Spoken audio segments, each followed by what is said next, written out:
នេះបងប្អូននេះជារដូវដើមរដូវធ្វើស្រូវហើយកសិករនៅខាងខេត្តស្វាយរៀងហ្នឹងគឺចាប់ផ្ដើមព្រោះស្រូវផ្ដើហើយដោយសារដីដែលត្រាក់ទ័រកំពុងតែធ្វើការវាយនេះគឺជាដីដែលមានទឹកជម្រៅតំបន់ហ្នឹងហើយតាតិចទៀតភ្លៀងមកព្រោះទៅអត់ដុះទេអញ្ចឹងកសិករគាត់ចាប់ផ្ដើមព្រោះស្រូវស្ងួតគឺយកស្រូវមកព្រែកហ្នឹងឃើញមានគ្រាប់ស្រូវហ្នឹងព្រែកពីលើហើយឲ្យត្រាក់ទ័រសោយលុបដើម្បីការពារកុំឲ្យសត្វស្លាបហើយចុះមកស៊ីផ្ដេសផ្ដាសហើយនៅពេលសោយហើយភ្លៀងមកចាប់ផ្ដើមដុះតែម្ដងហើយ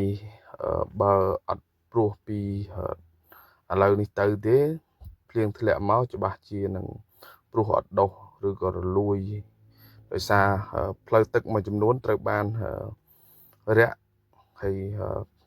ទីតាំងខ្លះត្រូវបានជាវរដ្ឋចាក់ដីលុបអញ្ចឹងទឹកវាអត់ហូរចុះទៅ